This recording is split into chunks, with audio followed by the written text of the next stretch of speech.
Adam, welcome to the show. Thank you, Patrick. Good to be here. Yeah, for sure. Dude, the one thing I want to point out here that I'm super excited about is the evolution of business to business casual here. So we didn't coordinate at all, but we both arrived with backwards baseball hats. I absolutely Exactly. love that. I don't know if this is a good thing or are we taking it too casual? I don't know. Yeah, I mean, we were talking about the CFOs a moment ago, right? So maybe we're turning off some CFOs, but we should be impressing the more creative CMOs out there with this. Yeah, I mean, I feel like this is the typical marketing attire these days. Like it's a vest and it's a cap. I mean, yeah, for sure. I feel like you see this and you think creativity. Anyways, dude, let's jump into the first topic here, right? Got the right ingredients for revenue growth? A pinch of effort and a dash of hope won't cut it anymore. Grab your utensils. You're about to get some high-performing marketing recipes. Welcome to KlientBoost Kitchen. So I've been kind of low-key stalking you for a while on LinkedIn and been following the journey of you building Fibbler for some time. I think probably since close to the very beginning. And I think it's definitely a much needed tool in the space. So I'm really not surprised it's gaining as much traction as it is and so quickly. Talk me through what inspired you to start building it? Yeah, I mean, I've been in the B2B marketing space for 10 years or so, and gradually shifting between growth roles and analyst roles, and a lot of demand gen in the end, I would say. And when you're working in demand gen, you typically end up with these discussions. You're working a lot with brand activities, right? You're pushing a lot of activities on LinkedIn. It's very hard to measure. And when everything is going fine, that is, it's all good. No one is really questioning you. But I've come to realize, like, at every company I've worked for, it doesn't go fine all the time, right? You are going to have quarters that's negative, and you are going to have to kind of argue, or at least have arguments for why that is happening. So I think that was what was happening to me at my former company with my current CMO. Actually, we were having a tough quarter. She obviously wanted answers for the board, so I had to somehow give her some answers. And we were obviously betting a lot on LinkedIn, since it's a platform I believe in so much myself, both organic and paid, I should say. But both of them are incredibly hard to measure. Maybe organic is even harder to measure. And that was kind of where the idea started, because I had to do this manually at that point. So I had to fetch all the data from LinkedIn's API that was available already at that time, but it was not as structured at all, I would say. And then I had to kind of collect it together with our CRM data and try to mix and match. And it was a freaking mess. It took me several weeks to even get something out of that. But it made me realize that, the data is there. It's more how we combine it in a way. But I'm also, of course, also to this day, it's very important to me that, this is not an absolute truth. This does not mean that LinkedIn ads did everything. It's more that it was a part of this journey, right? So I think that's still the hard thing to explain for an executive team. It's like, okay, we are doing all of these activities, right? Not one or the other made the final. It's hard to say what made the biggest difference, right? But I think it's pretty strong arguments to be able to show, okay, this channel had these type of touch points in the journey before it actually became a deal and then a closed one. And this other channel was part of it as well at a later stage. So I think that's the power here. So yeah, it was fully based on my own frustration with not being able to answer a question, I think.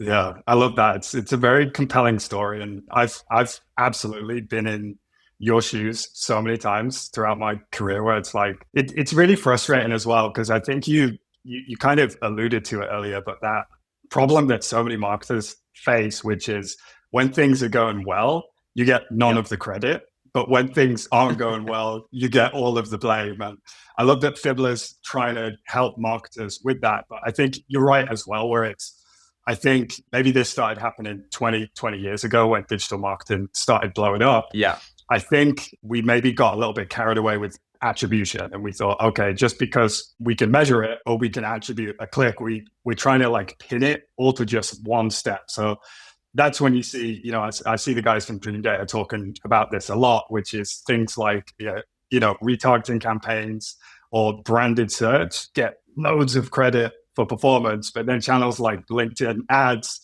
that do all of the heavy lifting get absolutely nothing, right? No, but it's so true, right? And I think it depends a little bit on what kind of business you are. If you're, selling a low ACV product with an extremely short sales cycle, yeah, maybe people could see an ad, click the ad, and sign up for. I see that when we advertise for Fibbler, right? That there are definitely things coming in like that. But for Rillion, where I also work, where we have a really high ACV, really long sales cycles. That doesn't happen. No one comes from a LinkedIn ad as a CFO, clicks on it and books a demo and goes to closed one. It just doesn't happen that way.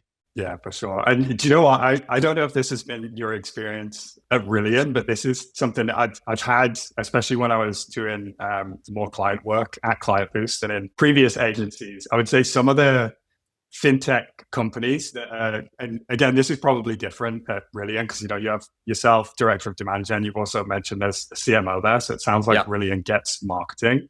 But I would say the fintechs that I've worked with in the past almost have a predisposition to believing that, or craving to be able to just say this one touch point did all the work. So then it's an even harder sell for you to get the wider exec team to believe in the marketing activity. I think it's very true, and I'm shocked often at all the companies I come to and also have freelance for. Like most of the companies are like that almost. I feel like even the companies you think are far ahead and they talk about it like that, but in the end they want to see that stuff drives stuff, right? They want to see what made it work.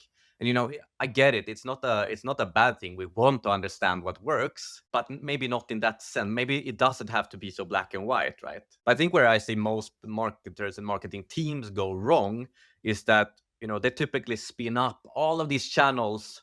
They want to be everywhere because we need touch points, right? And then, of course, it becomes impossible to have an idea of what was working. But now, when we've been growing Fibbler, and I can kind of decide myself what I want to do. We are only running LinkedIn ads and of course organic content as well.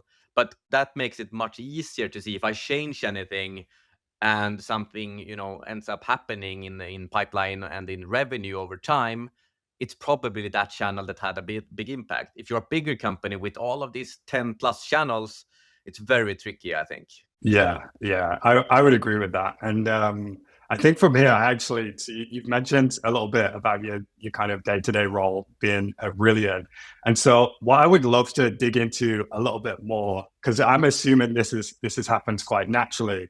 So I guess the first question would be, is Fibbler now kind of part of the day-to-day measurement process that you have at Rillion? And if yes, in what ways are you using that to now solve some of those, I guess, communication issues that you have in previously between being able to connect marketing activity to business performance in some of the reports that you do to the wider exec team? No, exactly. At Rillion, we use both Dream Data and Fibbler. Oh, cool. To really deep dive into the attribution stuff, I'd say. Fibbler, we obviously use a lot for LinkedIn ads specific reporting. We use it on a monthly basis, on our monthly reporting for sure, to see what we are kind of influencing. But we are also using it in our ABM program to use, kind of the ads engagement signals as intent for our sales team. So it's a part of, we're actually using that. We have, website, everything that's going on there as one intent signal. And then we have Y2 data. So those three are the things we use for our day-to-day ABM work. So we kind of, from marketing side, we send out tasks to sales when they reach above a certain count engagement score based on those three parameters. So that is the day-to-day, I'd say, and then it's the reporting, obviously. That's more on a monthly basis. And then we obviously use Fibbler more for the LinkedIn ads channel reporting, and we use Dream Data for the more holistic perspective and the content deep dives and so on. Yeah, for sure. That makes sense. And I think I don't want to go too deep into Dream Data because I'm actually hoping to talk to Stefan separately soon. So I also am like a mega fanboy for Dream Data. Use it every day and could talk loads about it. But equally, I have been playing around with Fibbler over the last kind of 6 weeks and loving what I'm seeing in there.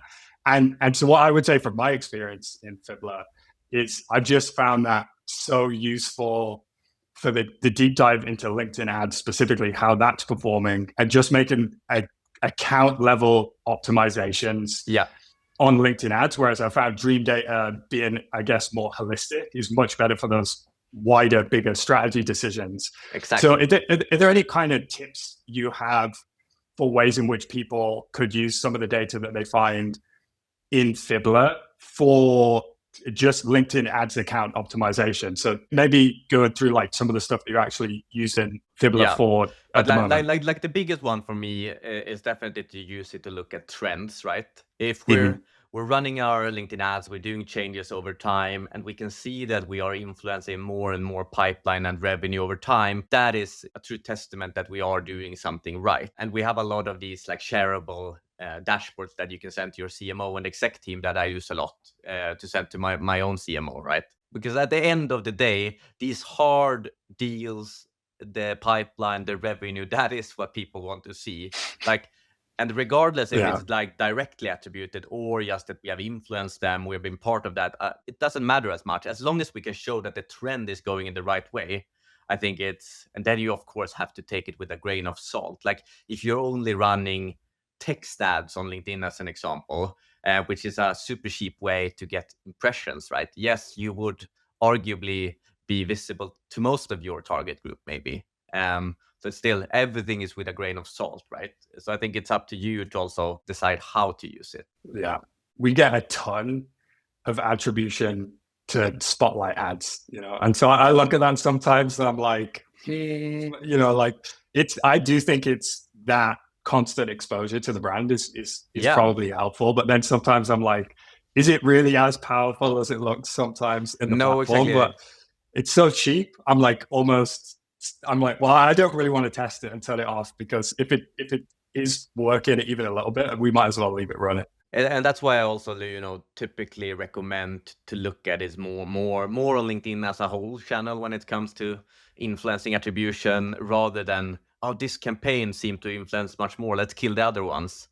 I think that doesn't always make sense, right? So that's definitely one big thing. The second big thing is, utilizing the engagement data, obviously, which is actually a use case I never thought of in my mind before. And then we started getting these sales outreach agencies that started using our tool and started, asking for it, which has been a great customer driver, I should say, for like people that don't want to spend $1 trillion for certain ABM tools, right? Then they can I just want to use our engagement data. We already have the website data and so on. Yeah, that makes sense. And I would say, especially for those kind of somewhere in between, like, 1 million ARR to 10 million ARR, where the marketing budget isn't huge, that you can afford something that's, 10K, 20K a year, like a Dream Data or a Hockey Stack. That feels like such a good tool.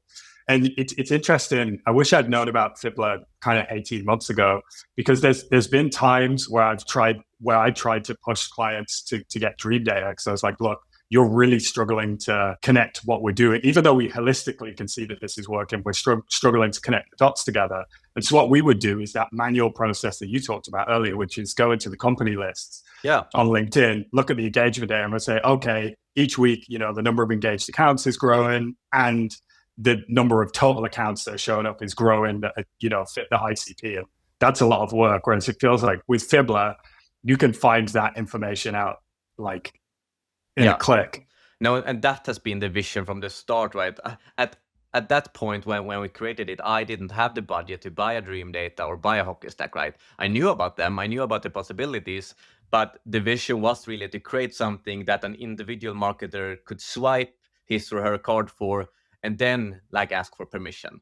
And that's going to continue, right? I'll let everyone else fight for the mid-market and the enterprise companies. We will stay in the SMB segment, because I think it's also a very fun segment, to be honest, because there's a lot of startups, growing companies that have really cool things that they are doing and need something to help them along the way. So yeah, I feel like you have such a good combination of factors here, which is price point is perfect, because most marketing leaders don't need to go and get that price point signed off by a CFO, right? You can just get it, but also demand for it so high. Yeah, I actually had no idea that you were, starting to get sales teams like wanting in on this tool as well. That's so cool, because I feel like from a messaging perspective, that's, improving sales and marketing harmony is, another pillar that you can No, lean and into, we which have is super cool. really we're being quite lucky with the timing, I think, also because it's very Yeah. this kind of unbundled ABM thing is really something that has grown a lot. So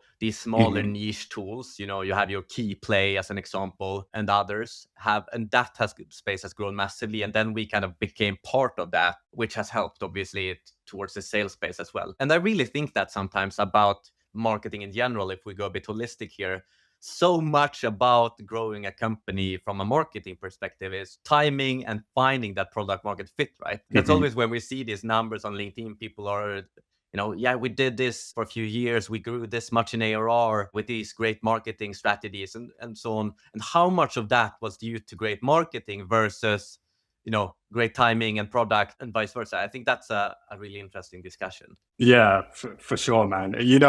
There's an example that comes to mind for me that I think perfectly kind of summarizes what you're talking about there, which is right before kind of COVID lockdowns happened, across Europe.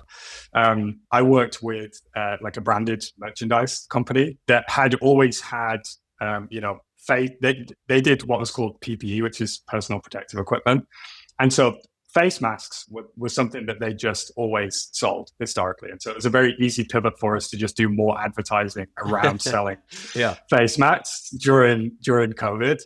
And it was kind of funny because suddenly, when every other B2B was finding that performance was dive bombing, we were doing exceptionally well.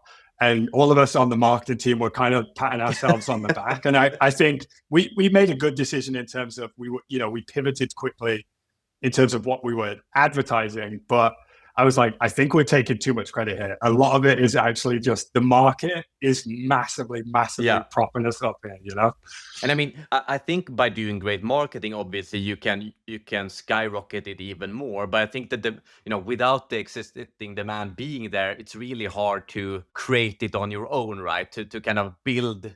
That doesn't happen. It needs to happen kind of organically, right, in the market. Yeah, for sure. I have this analogy, Omara, if you're listening, you'll probably start laughing at this, which is the idea that marketers are like great surfers. So they're just looking for the best waves. And then when the best wave comes along, they're just surfing it, as opposed to actually generating the waves. Cool. Well, with that, we've kind of talked a little bit about, the Fibbler tool, how people can use it to maybe get more buy-in from their CEO, CFO, even CMO if they're struggling with that. But one of the reasons that I wanted to bring you on the podcast is not just because I think what you do at Fibbler is incredible, but also I think for me, you really like eat your own dog food when it comes to LinkedIn ads, right? And so the light bulb moment for me, it was like, oh, I really want to speak to Adam was when I started seeing you posting about some of the ads that you're actually doing on LinkedIn, right? And so I think if I remember correctly, the one that popped out for me, it was the pink lion, the mascot, which I love. That's so cool and so memorable. And he's doing his little bicep flex, so he looks super confident. And it's essentially like, finally you're going to be able to connect LinkedIn ads to revenue. I thought that was just actually such a great example of how to execute LinkedIn ads creative really, really well, because it totally hooked me. And so, and I would say that post is also what led to me. Like it was almost, we say it's not always one touch point, but for me, that was like the big touch point where I was like, okay, I'm going to go try Fibbler now, because that's sold me the fact that this company is not only, creating a narrative around this, but really walking the talk with it too. And so from that, what advice would you give to B2B marketers right now around how they approach LinkedIn ads from a creative perspective? Because I think, again, for me, working on the client side, I see just so many dull, boring creatives, and you seem to have found the formula for making interesting stuff. Yeah, but I think it has actually been one of the most fun things with Fibbler, right? To be able to, I can do what the hell I want there.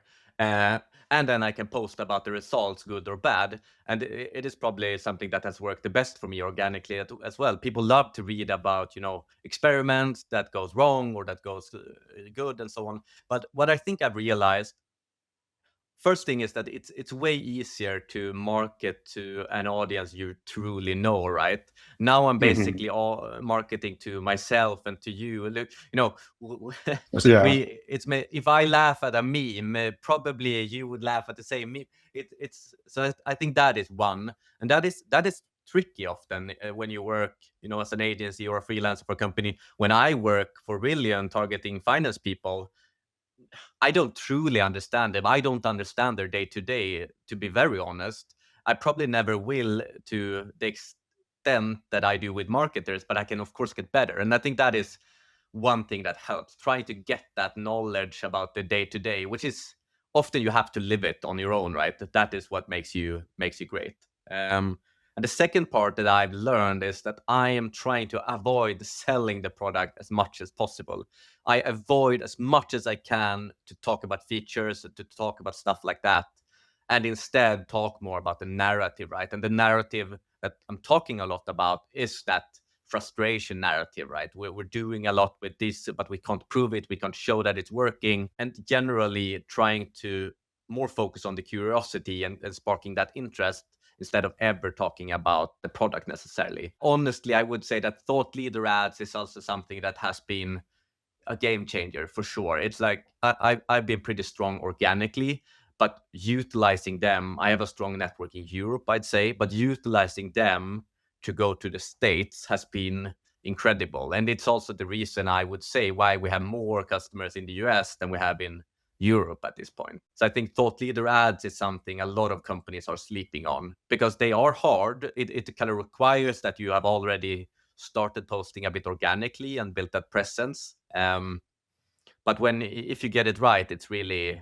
really powerful. Yeah, I would agree with that, and it's kind of interesting because my mind wants to go off in a couple of directions here, based on what you said there. So that let's start with the first thing, and then we'll come back to the thought leader ads because I did want to talk to you about that. So from two perspectives, one, I just think you're doing a great job of organic thought leadership in general. So I'm curious to dig deeper into that, but then also how you're marrying that to the paid strategy. So we can get to that. But it was around this idea of not trying to sell features and benefits and instead sell the narrative. It's kind of interesting because I know this seems to divide opinion on LinkedIn, where I look at guys like Anthony Pieri, for example. I think it's at Fletch PMM.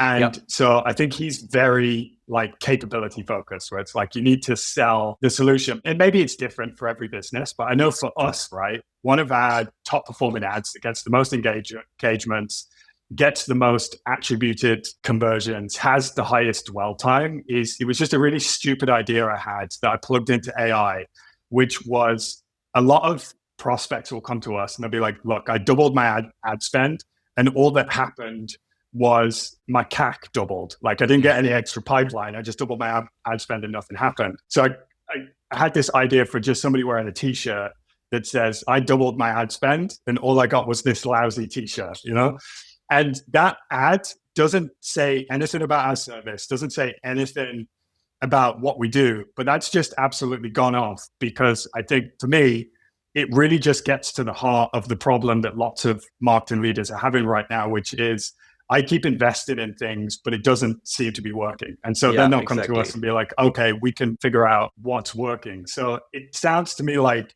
for you, that's also been the case. So is it just been the fact that you've not had to do any features and benefits led content at all, and it's just all been the strategic narrative? I would also say it might be because I'm super Swedish. I try to not talk too much about myself. That could be one reason here. Even when I go on podcasts like this, I would never start talking about Fibbler unless someone asks me, because it's just in my nature to not sell like that. Good and bad, I think. But yes, I think the narrative has been 90%. I would say in retargeting, though, that I'm kind of taking the narrative and kind of shoehorning in the product a little bit. So if we're talking in the cold layer on LinkedIn ads, I'd say we talk a lot about the narrative and the company we're building and how we're growing the company, because marketers are interested in that, right? Because they are also building, it doesn't have to be their own company, but they are growing something. So we're talking about how we're doing that. And then we might segue in the product a little bit, but most likely not. And then in retargeting, it's more turning the narrative maybe more into attribution. And so we go more from the frustration narrative, I'd say, in code, because I know almost all companies these days struggle a little bit. So everyone is feeling the frustration, myself included. So that is a good narrative to start with, but because most marketers can relate to it. And then retargeting becomes more the attribution, which is typically also a bit of a frustration, but more niche in a way. And then it's, I'm running it in retargeting because it's easier to go a bit deep there. And there I typically shoehorn the product in a little bit. So I talk about, okay, this is why I think attribution is a problem these days and how marketers and companies tend to go wrong with it. And this is the hybrid model I recommend, where yes, Fibbler is a part of it, but it's not all of it. So that has been working really well, I think, because then it's not like I'm just pushing out the product in a way. Every time I do that, it works terribly. So yeah, I get that. And I think the funny thing is, so for me working client side for so long, is that there have been times in my career where maybe I'm working directly with a managing director sometimes, or even like a COO, like a chief operating officer. It's kind of funny because they always just want to push product features. Yeah. And so what ends up happening is you do what they say and then it doesn't work.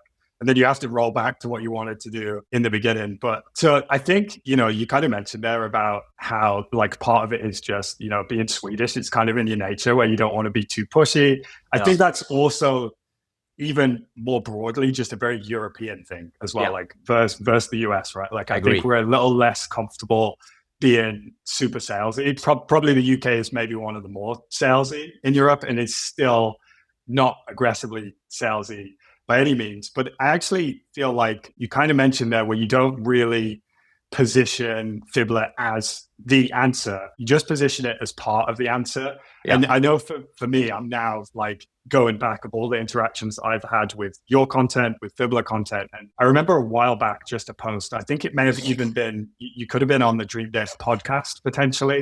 Yeah. And it was a conversation between you and Stefan from Dream Data, where you were kind of like, Dream Data is a competitor, but we actually work together really, really well. So we're not trying to replace them. We're actually trying to prop them up and just create a more true picture of marketing. And so for me, I also feel like maybe there's an element of, I think it just feels so authentic and transparent what you're doing as well, which probably in the age of AI at the moment is something we're really lacking. Yeah, and I definitely have a great relationship with Stefan. We talk all the time, and I recommend companies to go to Dream Data all the time because I'm very open about what we can solve and what we cannot solve. And we will never go down the road that they are doing, taking that holistic perspective, because I really see our vision staying niche, and that's, our strength. And I don't think they will ever go down that route either. So I think it's all about, they are also Europeans, so maybe that helps, right? I think it's all about complementing each other these days. I think there's enough market for everyone. At some point, not for everyone, maybe, but at least now in the beginning of when it's growing, right? And I am very allergic to, competitors talking down competitors, because I think it's just damaging for the entire industry as a whole. And I think it's bad marketing, honestly. It's like, if you haven't have anything better to say than that you're better than this competitor and that they suck, then you should maybe think about that. And that is I get it sometimes when you're working towards this big giant like ZoomInfo. There's a lot of people working at ZoomInfo and they use them as their kind of, I can understand those type of, because they are owning such a large share of the market. But in other times when it's, you're more similar sized, it doesn't sit well with me, to be honest. Yeah, I would agree with that. And that reminds me of, I don't know how true this is, because I take most people's posts on social media with a little bit of a grain of salt, including my own. Sometimes I'm like, am I really remembering that story, or have I added in some details? But I saw a post, I think it was from, Amir from Hockey Stack, where he had said that, some competitor had been sending people emails like, don't work with Hockey Stack. Hockey Stack are not a good company, etc. And what had happened is it actually ended up like increasing the close rate with that specific segment, because it gave those people in pipeline a negative view of the other company because they were too focused on putting down Hockey Stack. And again, I don't know how true that is, but I think you're onto something with that for sure. Yeah, I only know myself, right? If I would buy a MarTech tool and be in a sales process, and I tell them, yeah, I'm also evaluating this tool, and they immediately talk about how bad they are, it would also be weird to me. I don't care. I want to see what you bring. I want to see what they bring, and then we can take a decision. So I would agree with that it can backfire probably. Yeah, for sure.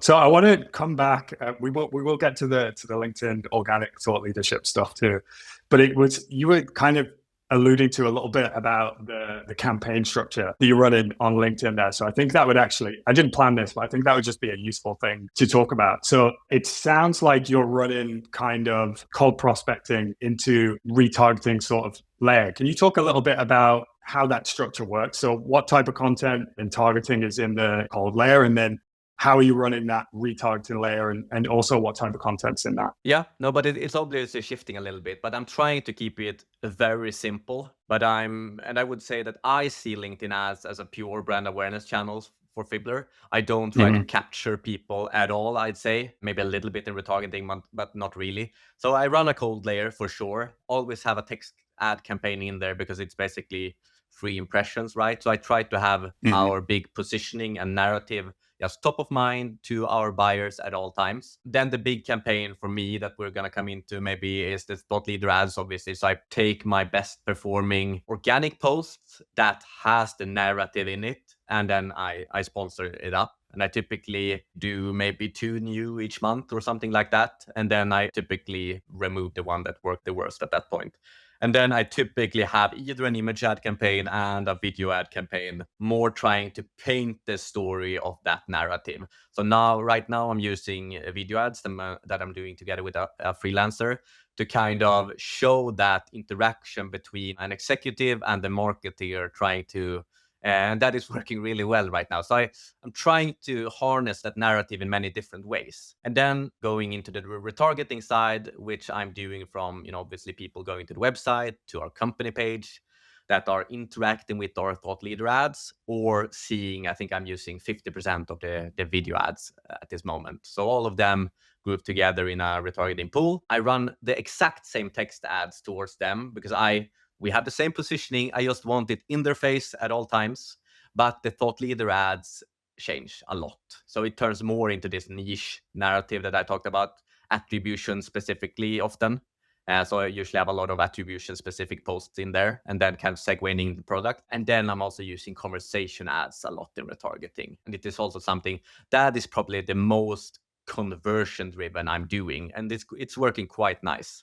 I think we have like around 60% or so that opens them and kind of consumes the message, right? Which is really nice because then I can go really deep. At this point, I talk about the product more. I talk about the capabilities more and how it can help them, and then push them to a sign-up page, which is actually working quite well. I can imagine. So you mentioned earlier that thought leader ads, most B2Bs are sleeping on, but I would even say probably conversation ads to some degree people are sleeping on, because that's another one, right? It's so cheap to get in front of so many people. And it sounds like when you find the formula like you have to get people to open them, like you really can get some big numbers on that, right? Yeah, I think we have like 20 cents per open or something ridiculous like that. Compared to any other format, it's insane. But I also think thought leader ads and conversation ads work great together, because they've obviously seen my head a lot in the cold layer with the thought leader ads. And then they see it again in the retargeting layer, and then my head again pops up in the inbox, right? So I feel like that's also a good putting yourself on the map before asking for something. I think that's important. Yeah, almost building that familiarity, which I think is a great segue into the final topic that I wanted to cover with you today, which is you're very well respected, I would say, on organic LinkedIn, probably even before the Fibbler days, pretty sizable following. And so I feel like you've already given us a really good feel of how you're approaching connecting that organic content back into the paid platform, which is run it on organic, find the winners, put that into paid, and then find the winners again and optimize that way. But what would you say has been some of the keys to success for driving organic growth, but both for yourself from a personal brand perspective, but also from the Fibbler perspective? Because I have no doubt that probably a big percentage of the success of Fibbler isn't just the paid ads, although the paid ads strategy sounds like a solid strategy that's working. But I imagine you're just getting a ton of interest just from getting so much reach on organic, right? Yeah, and I mean, honestly, I'm not even sure Fibbler would have taken off without the organic network that I already had. So I think that's also, I think I started posting on LinkedIn about, I don't know, 4 years ago now, maybe. So I did that for at least 2.5 years before Fibbler. So I think that was also key to kind of position myself into the realm of LinkedIn ads and demand gen and ABM and so on before actually popping up a product for it and saying that I have knowledge in it, right? And I think that's the problem sometimes. People start posting when they have launched a software or an agency or something, but they haven't really built that trust before. Then it's incredibly hard to say, hey, look at me, trust me, you should try my tool. If you built it up before by just sharing value, I think you're in a much better state. I think for me, I've always had I started enjoying writing on LinkedIn, and then it kind of the audience started building itself, right? I had a podcast in the past as well, which helped because then I could invite people and post about them and so on. But I think what changed when I released Fibbler is that obviously I always had in the back of my mind, so how can I utilize this to also grow Fibbler? So now I would say that I have much clear pillars that I write about now. I still try to give as much value as I possibly can, but I'm injecting more of the Fibbler narrative and the Fibbler story and growth into it. So I'm trying to build that very transparently, right? And people typically love to hear when both when it's going well, but also when it's not going as well. We had last month, we had I think our worst month yet. Like we didn't grow as fast as we did previously. And those kind of topics people really take to heart, right? Because everyone is struggling at some point. And we've been hacked at times, things like that. We've been have to work with bugs and so on, stuff here that you don't typically read a lot about. So that is something I got really inspired by from a lot of people. But Adam Robinson with the B2B, super transparent, puts all their numbers up there. Stuff like that is really inspiring, I think. Yeah, for sure. And there's, I think for me, it sounds like if there's a key takeaway I could give to people listening, it just comes back to that transparency is kind of key, right? Like you're not trying to hide everything. You just posting the journey, warts and all. Yeah, exactly. And that is I still see this a lot. Especially, I think a lot of smaller startups have started building a lot in public, but most of the SMB plus mid companies, they are not transparent with their numbers. Typically, they are always growing a lot, right? They are, which is a problem because no one believes it, right? No one is growing this much at all times, and they aren't more employees, right? So I think it's an important trust aspect to be as transparent as you can, right?